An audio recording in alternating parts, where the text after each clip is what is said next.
Hello, welcome. If you're watching this on the day that it comes out, happy New Year's Eve.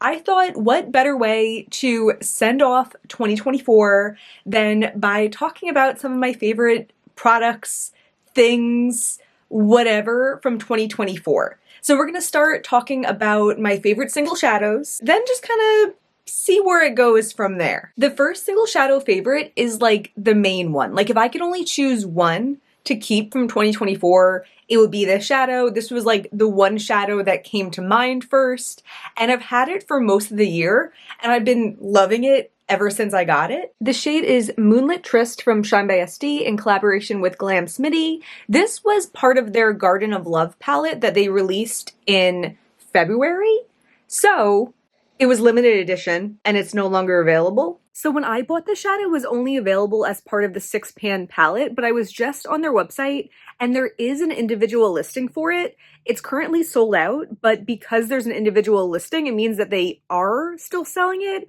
and you can sign up for restock notifications if you're interested. So that's cool. It's like the perfect iridescent multicolored sparkle shadow. I'm not even sure how well it translates on camera, but there's like such clear multicolored sparkle of every shade that I can't pinpoint one color that this looks like. It has warm in it has cool in it kind of does it all. I've spoken too about how some iridescents will only work as a lid shade, some will only work as an inner corner shade. This is one of those like unicorn shadows that does both for me, and I have it on my eyes today. On my lid, I just have a neutral in my crease as well as the shadow all over the lid. It also is a sheer shade, so it can be layered over other shimmers to add that multicolored sparkle or over mattes to make them interesting and shimmery. And I also have it in my inner corner. You could even see the shift in the inner corner. I love this shadow. If you have it, this is your reminder to use it, and if you don't have it, this is your suggestion to go tell Shine by SD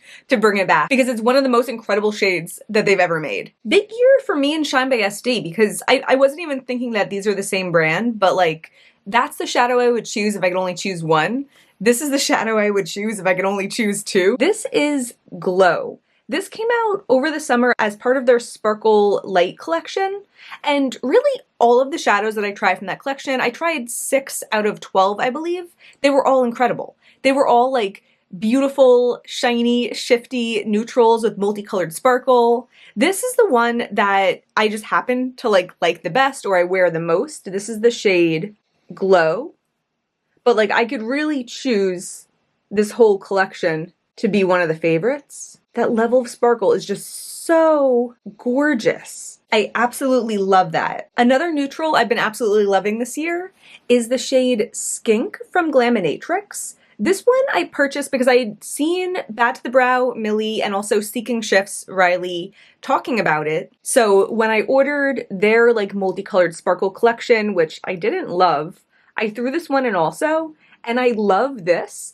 You could see it's more of a pigmented shade. Like both of these are on the sheerer side, and this is a shadow that has more presence, but it's such like a gorgeous neutral. It has this cool tone sparkle, more of like a warm or neutral brown base. It's so pretty. I try not to include like really new products in favorites video because I feel like they have to stand the test of time at least a little bit. But I am going to include this one that I first tried in October. Yeah, I feel like that's okay, because we've had like a little bit of a storied relationship ever since. I'm talking about Cinderbloom from Divina. This was from their Twilight Whispers collection, and this shadow came with me to Hawaii and Australia. This shade has been kind of a go-to in the like 2 months that I've had it. I feel like it's one step up from the neutral shades. It has a warm base. You can see it looks like a little bit like a warm orange in the base. It also has some shift in the shimmer, but the main shimmer in it is this like beautiful bright green. I can't get enough of this shade. I mean, really any of these shades I can't get enough of. And I'm gonna leave the favorite single shadows there at 4. I feel like that shows you the importance of these 4 shadows and how much I love them. In my notes, I did also write down Mural. Mural came out a couple years ago. Mural's like an all-time favorite, but sometimes I don't really know if I want my favorites video to like just be things that I tried this year or be things that I loved this year. So I'm kind of veering towards like new this year, but it's worth mentioning. I love Mural. These are go-tos, but like Mural is also still a go-to and I absolutely love it. I have a couple makeup products to mention. I love the Rhode Pocket Blush. I feel like people have been talking about Rhode like ever since they came out. Of course, it's Hailey Bieber, but I had zero interest until all of a sudden like a flip switched in my head and I had interest. I can't describe it. And there were like people I was watching that was talking about it. Hannah Louise Poston was talking about it.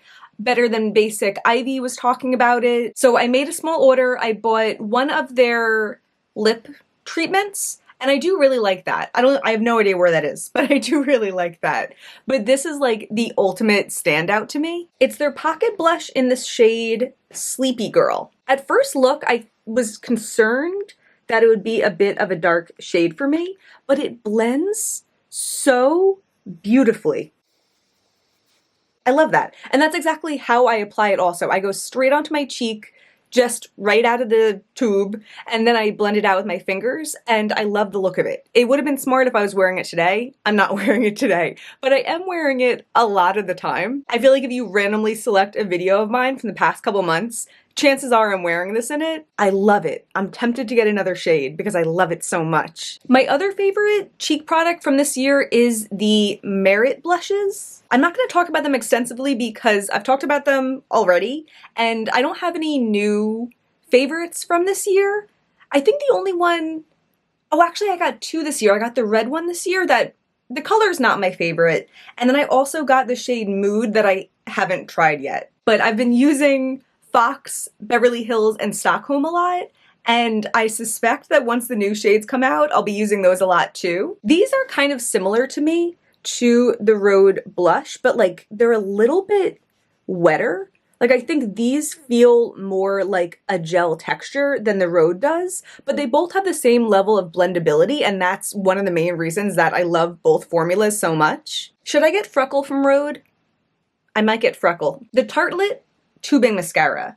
I went on kind of a mascara discovery journey in 2023, and out of that I discovered the Tower 28 Make Waves Mascara and the Thrive Tubing Mascara, and I was really enjoying those. I repurchased those, and then about halfway through this year, I did that Tarte Good Deal box where you buy a lot of products and it's a little bit of money. I talked about this a lot in my palette ranking video, but this was another product that came out of it, and I was like, okay, cool. Perhaps this will be my work mascara. And I ended up really loving this mascara. It met all my qualifications. It gave me dark, intense lashes. It didn't flake. It was easy to remove. But I wasn't sure how I felt about it compared to the Thrive because it kind of came along right when my Thrive mascara ran out. So this, I pretty much used it up. I've retired it because I started using it like 6 months ago. And I recently just repurchased the Thrive mascara. That's what I have on my eyes today. And it looks good. I like it, but now that I've gone back to this, I realized that like the Tarte one is my favorite because the Tarte one removes better than the Thrive one does. The Thrive mascara doesn't always feel like it entirely comes off of my eyelashes. I just feel like my eyelashes still feel dirty after I've wiped my makeup off, and I didn't have that experience with the Tarte one. So when the time comes to repurchase after this one runs out, because I mean, it's not like I dislike this, I'm not gonna like declutter it, but when the time comes, I'm going to get the Tarte one again. I've mentioned this in past videos that like I'm currently in the process of moving rooms, so I'm very disorganized right now. Most of my stuff is in the other room. If you know, I'm still in the old room filming because I have an overhead light here, and I don't yet have an overhead light in the new room to switch into there. So all that to say, my stuff is very disorganized. And that leads into my next favorite, which is lip products. I had a big year for lip products. I was really enjoying trying out new formulas, trying out new like lip liner, lip balm combinations. But I feel like because I've been so disorganized, the favorite is more of a concept than like specific products. Because a lot of the time recently, it's like I'm gonna use the one that I can find. I'm gonna use the one that's like right in front of me and not like look for a specific one. You know what I mean? So I've really been enjoying lip products. The one that I will mention, because it is right here in front of me, a couple months ago I bought the like sample pack of the Tower 28 lip softies, and I really do enjoy all of them. There was 4 in that pack. I think that's the only 4 colors that they sell, unless there's a clear one on top of that, I'm not sure. But my favorite of that was the deepest one, Ube Vanilla, and I haven't seen that in months. I think when I was packing to go to Hawaii and Australia at the start of November, I wanted to bring it and I couldn't find it, and I don't know if I've seen it since then. So I don't even know if I can blame moving rooms on it. Maybe I could blame moving rooms on the fact that I still haven't found it, because I don't think I've lost it outside of my house. I'm not the kind of like drop my lip products on the street type of person, but because I hadn't seen it in like nearly 2 months and it was my favorite, I decided to go ahead and buy the full size of it. So that's what I'm wearing today over this Tarte lip liner. This, I guess I could say, is also a favorite, although I first tried it in 2023, but I did just repurchase it also. I used some of my like 500 points on Sephora for this nice little lip combo. I mean, and then I paid the difference. It wasn't just $10, but I did get $10 off. So yeah, this is the type of formula I've been enjoying, and I really like the fact that this is a little bit deeper, but it sheers out so nicely and just like ends up being this perfect nude. Really into it. I thought it'd be fun to throw a couple non-makeup favorites in here too. I was originally going to talk about clothes also, but I feel like I have enough to say that I might save that for its own video. So I think I'm going to do that and then just like talk about some random things right now. Movies. I see a lot of movies. I love going to the movies. I'm often in in a movie. I have the AMC subscription, so I can see up to 3 movies a week, and I pay $24 a month. And I love that because it makes going to the movies like no big deal. And I also prefer watching things on like the big screen as opposed to watching them at home. Like at home, there's too many distractions, and like when I'm there, there's like nothing to do but like sit and watch the movie, and I feel like I absorb the most from movies that way. So my favorite movie of the year was The Substance. I've mentioned it on Instagram a lot of times, so if you follow me there, you already know, but I went into that with 0 expectations. I had just seen the like image of the movie poster, and I knew Demi Moore was in it, and I was like, it looks like something I might like, and I was blown away. Like, often movies, I don't know, like they're complicated things. Like there'll be good things about them and bad things about them. Or there's some movies that they start out and I'm like, oh, this is going to be a fantastic movie. And then it just like, it doesn't hold up. The plot isn't strong enough to like last the whole time. But The Substance was perfect.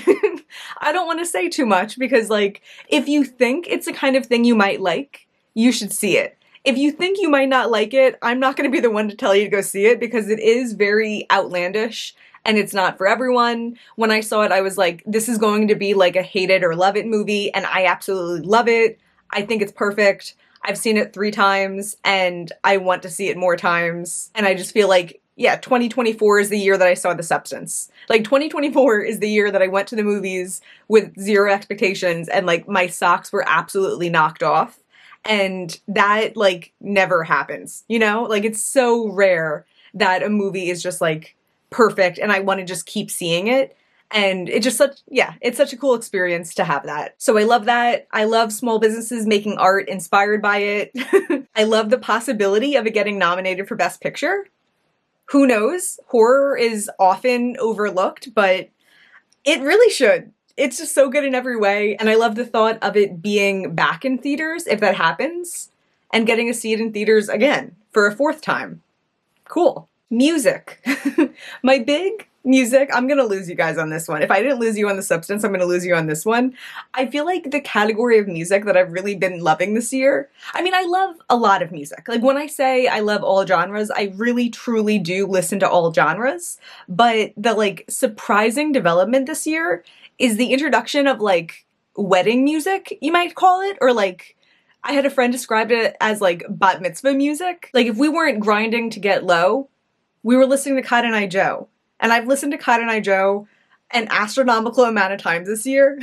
And it started as like, wouldn't it be kind of funny if I loved Cotton Eye Joe? And then I started loving Cotton Eye Joe. Like I feel like I've heard it a million times, but I've never like listened to it. You know? There's like instrumental parts. It slaps. It goes so hard. The song itself does have a lot of history to it, but it was popularized in '94 by Rednecks, which is a Swedish Europop group. They also have other songs which are absolutely ridiculous. But yeah, Cotton Eye Joe, it's just so good. And then that led me into We Like to Party by the Venga Boys. And I feel like I've been listening to that one even more recently. But both of them I've listened to so much this year. If you watch any of my vlogs, I had like a couple little sections where I was like listening to music or whatever. You'll definitely notice that theme of music. The Macarena recently. I swear I have good taste. I just feel like those songs are good songs. I feel like those songs became the like songs you hear at every function because they were good songs. And then they got a reputation for like a lot of people in like my generation or younger as being songs that are like goofy and only played at functions. But at the end of the day, they're good songs. So if you also think it would be funny if you really like them, start listening to them and then you'll fall in love with them like I did. I also got a new job this year, which I don't have that much to say about, but I thought it was worth noting because my last job wasn't something that like brought me a lot of happiness. I didn't love the work environment, and it had been in my head for a long time that I was going to get a new job. It just felt like a burden. It felt like, you know, stepping into the unknown, possibility of like rejection, work doing cover letters when I'm already so like annoyed after work that I don't want to spend my effort like working on cover letters. But I did it, and my work environment is fantastic, and I feel like I'm a happier person for it. And I thought I would say it because maybe you're in a similar situation where you're unhappy with your job, but you're also like just not putting in the effort to get out of it. I recommend doing it. Take this as your sign, because it's not only just that we spend so much time at work, but it's also that your like feelings around work trickle down into the rest of your life. And if you have a job that like makes you annoyed after work and that could be avoidable, then you're gaining that time back by having a work environment that doesn't leave you feeling really stressed. And then my final 2024 favorite is you guys. Not to be corny or anything, but I have such kind people who watch my videos, comment on my videos. It really keeps me going. I love the little like community that we have here. I just hit 2,000 subscribers, which is awesome. I know it's like small fish, you know, in like the world of YouTube, but the fact that there's been 2,000 times that someone like saw my channel and decided to subscribe is just amazing. I feel like it's easy to get caught up in the like vastness of other people's channels and forget about what a feat 2,000 people is. So thank you if you are subscribed. Thank you for being one of those 2,000 people. Thank you for your kindness. Thank you for your encouragement. Yeah, I really appreciate it. I hope you have a really wonderful New Year's Eve, and I will see you in 2025. Bye!